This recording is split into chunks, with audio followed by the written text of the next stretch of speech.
welcome to Money Mindset. I'm Erin Hart, and today we are going to be talking about creating a course correction plan for your sugar and flour free lifestyle. Now, if you're new to this channel, I'm a registered nurse health coach, and I empower women to get off of the dieting roller coaster and to lose weight for the last time so that you can find peace with your food, freedom from cravings, and the confidence to chase your dreams and fulfill your true life's purpose instead of worrying about your weight and struggling with your relationship with food. There really is hope if you are someone who struggles with being obese or overweight, if you feel out of control around your food, if you feel powerless against cravings. I absolutely understand and have been there myself. I experienced food addiction myself. And back in 2020, I was 284 pounds. But with this healthy real food lifestyle, I was able to lose 125 pounds and keep it off. And that's why I'm here, is to just spread this message of hope with the world, because it has absolutely changed my life and I want everyone to know about it. One thing that I think holds a lot of people back from starting a sugar and flour free lifestyle is the fear of failure, the fear of regaining your weight, perfectionism, and the all or nothing mentality. Can you relate to this? I know when I started my sugar and flour free lifestyle back in 2020, I had all of those emotions, all of those feelings because I had lived a life of dieting my whole life and I was never successful on anything that I had tried. Calorie counting, exercising, Weight Watchers, new Body for Life. I had tried so many different things and found that I could stick to them for a while, but then something would happen and I would make a mistake or I'd go off plan. And then I would just fall into that what the hell effect, or I'd get discouraged and I would give up and I'd just go back to my old ways of eating and gain all the weight back and even more. And it was just this vicious cycle. So I totally understand the struggle. And if you're there, I just want you to know that there is hope, that that does not have to be the way that it is. It doesn't have to stay that way forever. What we can do is have a course correction plan. And when I started the sugar flour and flour free lifestyle, I eased into it for a couple of weeks and gradually started eating less sugar and flour. And then I just jumped all in with the program and I just kind of set my day one and I created a line in the sand that I just wasn't going to cross when it comes to those food boundaries of sugar and flour and weighing and measuring my food. And I had incredible success with that. Like I said, I lost 125 pounds. And in the beginning, it felt hard. It felt hard. But after a couple of weeks, after I got through the detox period, after I started to automate my habits, then it started to feel easy. And I could lose weight and have it feel easy and effortless. And it was just a miracle in my life. So there is hope. If it were easy, everyone would do it. But taking your life to the next level usually isn't easy, right? That's why having an extraordinary life is extraordinary, right? Because you have to do things that most people aren't willing to do to achieve that level of success and joy and peace. And so, but anyone can do it. Anyone. I'm not special. My clients, they are special to me, right? But like, they're not different than you are. We are all human. We all make mistakes. And it's not about being perfect. It's just about being unstoppable. So if you struggle with the fear of failure, fear of regaining your weight, perfectionism, all or nothing mentality, this video is for you. And I want to really help you to understand how to create a sustainable lifestyle, even as a human, imperfect woman, right? Because that's what we all are. And perfection really is not a healthy standard for human beings in general, or anyone who's recovering from an addiction, like those of us who experience food addiction or compulsive overeating. Perfection is not a healthy standard. And so food addiction, it's the hardest addiction to beat because it is a substance addiction. Sugar and flour have been shown to be highly addictive, and the pull of our brain, the pull that it has on that reward center of our brain, it truly is a substance addiction. And there's a lot of research about this now, which for me, understanding that was so life changing. Just understanding there's not anything wrong with me, right? It's not that I'm weak or morally not, if it just that there wasn't anything actually wrong with me as a person. It's, I have a brain that is susceptible to food addiction. And once you understand the science of food addiction, it kind of takes the shame and guilt out of it because you can just understand that it's nothing wrong with you. Your brain is reacting to those substances that you're ingesting. So food addiction is hard though because it's a substance addiction, but it's also a process addiction. And a lot of people, just like with gambling or pornography, right? It's not a substance addiction. Those are process addictions. And food addiction can be a process addiction as well because we get in habit. We get in the habit of eating at night or eating when we're sad or when we're bored. It is also a process addiction. And unfortunately, relapse is part of recovery for most people. I know very few people who have been on plan 100% since they started, and it's been years and years. And for those people, I feel so happy for them. And I do think that 100% is so much easier than 98% mentally, right? It is so much easier. It's not better. You're not bad for going off plan or, we're not good or bad because of the food that we eat. Food is amoral. And so we have to kind of take the shame and guilt out of it. But for those who do stay on plan 100%, I'm telling you, it is so much easier than having one foot in and one foot out. Being 98% is a beast, 100% is a breeze once you get past that detox phase. So for those of us who are not on plan all the time or have struggled at times or flipped, which I would say is 99.9% of all of us, it's important for us to recognize that we'll just take the shame and guilt out of it. It's okay. And not make it a huge deal in your mind. Success is not a one-time event. It's a process.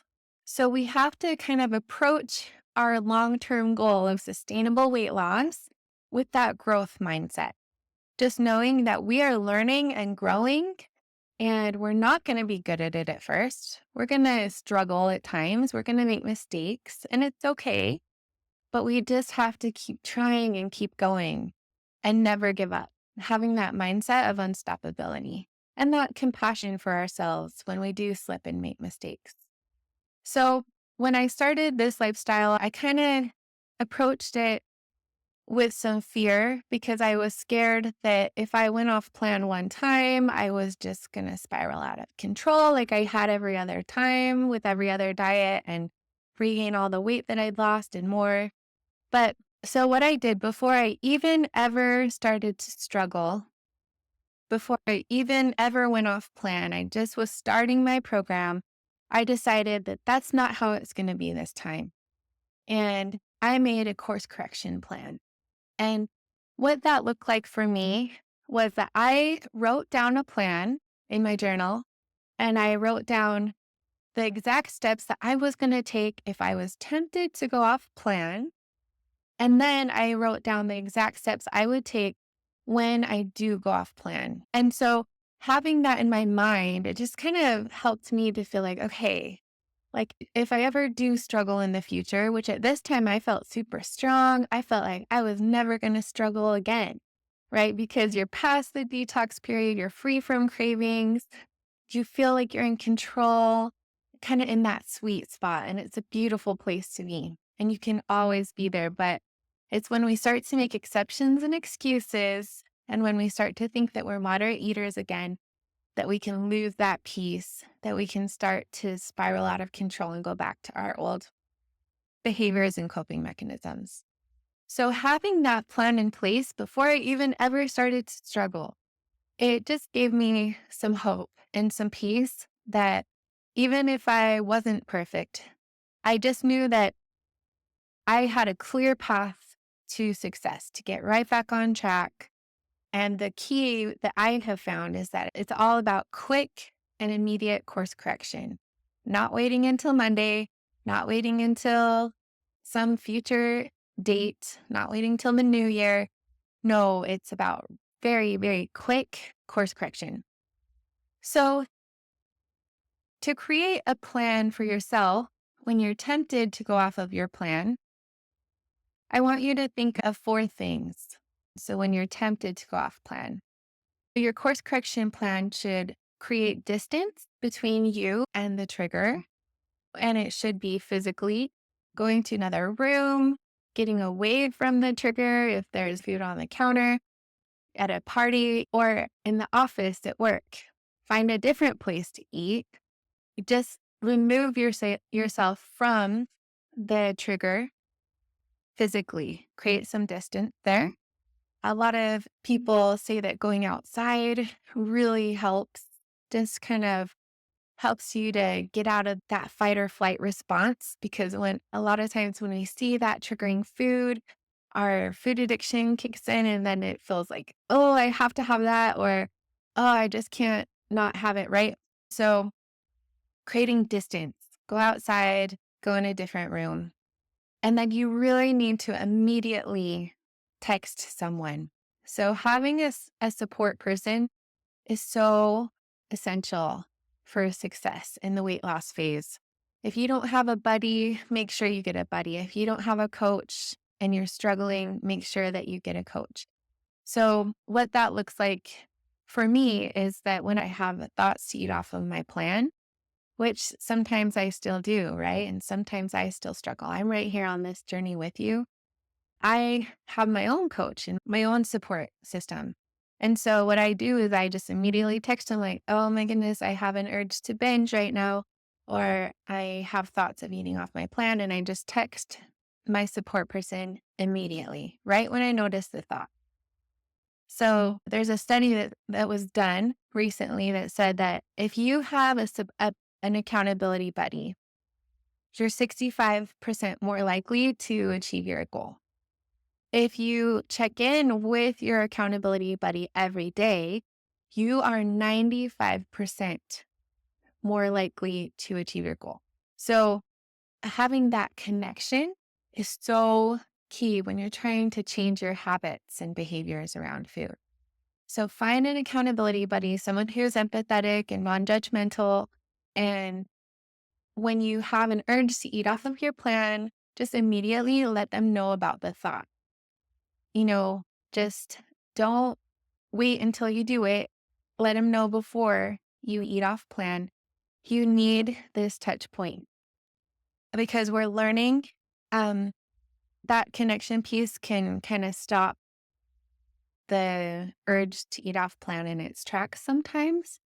But it also just helps us to avoid the shame and the guilt that comes with going off plan. If you're having shame and guilt, a lot of times we want to do the opposite of connecting and just isolate. And we want to hide and we want to hide eating off plan. So this helps us to go against what we're naturally inclined to do and can help to break the cycle. So distance, connection, and then renewal.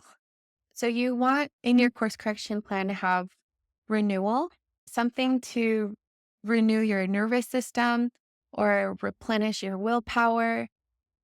Because a lot of times in those moments when we are wanting to eat off plan, it's just because we are willpower depleted or we're tired or we see a trigger. We just have no willpower left. So in addition to distance and connection, we just want to do something quickly that can help us to replenish our willpower and get us out of the fight or flight mindset and back into our higher brain. And so some things that really help with that are prayer and meditation. So if you have faith in a higher power, saying a prayer and asking for help in that moment can help you to turn that urge around and not give into it. It really does give you some strength. Meditation is also so powerful. So just maybe having on your course correction plan, like doing 5 deep breaths, right? Just something to immediately kind of get you out of that lower caveman brain and back into your higher brain where you can make good decisions. But prayer and meditation are so powerful. And I had an experience with this last weekend. So I've gone back to work at the hospital and it was a really long shift. And I have kind of a pathway in my brain because I used to work those 12, 13, 14-hour shifts and then just go home and binge every night before I started this lifestyle. So it's kind of like it's been interesting that that pathway is kind of still in my brain and so I've had these urges and to eat off plan when I get home. But this last weekend, I just felt it was so overpowering. When I got home, the kids were still up. I still had to put all the kids to bed and I was tired and exhausted from a long week of work. And the unit I work in can be really emotional and draining.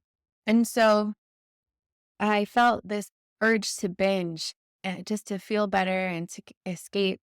But in the moment, I just really felt so overpowering. I thought there's no way I can overcome this urge. And so I did. I went into the different room. I went and put my kids to bed.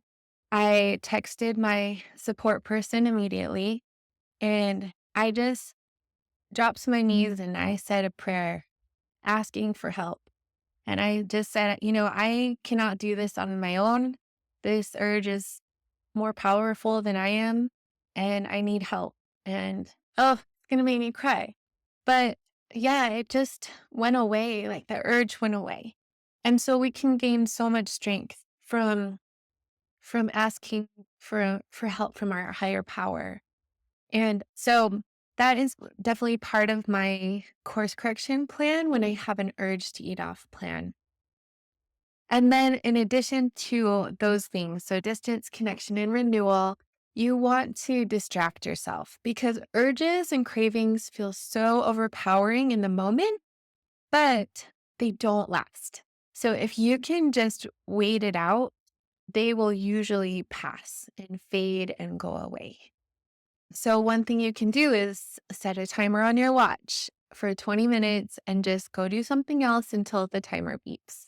Your only job in the moment when you're having an overpowering craving or urge to eat off your plan is to not give into it. That is your only job for 20 minutes to not give into it. And if you can do that, usually it will pass. And then, that moment has passed and you feel like you're in control again. So, having a course correction plan to help you to avoid going off plan is really important. And I encourage you all to write it down in your journal, the exact steps that you are going to take to course correct when you have the urge to eat off of your plan. But if you do go off of your plan, I want you to just know that it's okay. You are human. You are still valued. You have worth no matter what you eat. And this is a learning process. So all is not lost, right? Just because you don't have to give in to the what the hell effect or anything like that. Just because one of your tires on your car is slashed, you don't have to slash all the other tires.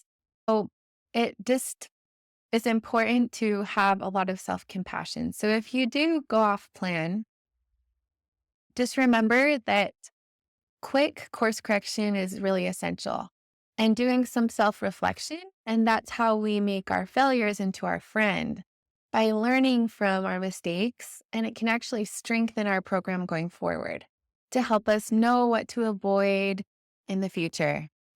So know what those slippery slopes and triggers are so that we can avoid them in the future. So actually making mistakes is not a bad thing. It's a good thing. It helps you to learn. And so does it mean that you'll never achieve your goal? No, right? If you don't course correct, then yes, that means you will never achieve your goal. But the reason that so many people fail at sustainable weight loss is because they don't understand the principle of course correction, of quick and immediate course correction. So now you know this and you're not going to fail. So, because you know that you can just quickly and immediately get back on track before the spiral out of control happens. And so, a lot of people just feel like so afraid of making mistakes. And I felt that way too. But having a course correction plan can help you to overcome that. So if you do go off of your plan, or when you do go off of your plan during the course of your life, right? This is a lifestyle, it's not a diet. And you're not going to be perfect at it, but it's all about progress and not perfection. So if and when you do go off of your plan, just remember the 3 C's of constant course correction. C, C, C. So compassionate curiosity, having self-reflection after an event where you go off plan is so key to making that failure into a learning opportunity. So take time to journal after you go off plan and just ask yourself, what was the situation? What happened? What triggered the event? Journal about this because a lot of times it's kind of mindless. And if it's mindless, we're not going to learn from it and we're going to repeat it. So we want to self reflect and ask ourselves, what was the situation? What happened? What triggered the event? Secondly, ask yourself, what specific thoughts or urges preceded my decision to go off plan? How did it feel in my body before, during, and after? Did I write down my food last night? Did I implement my course correction plan? And what can I learn?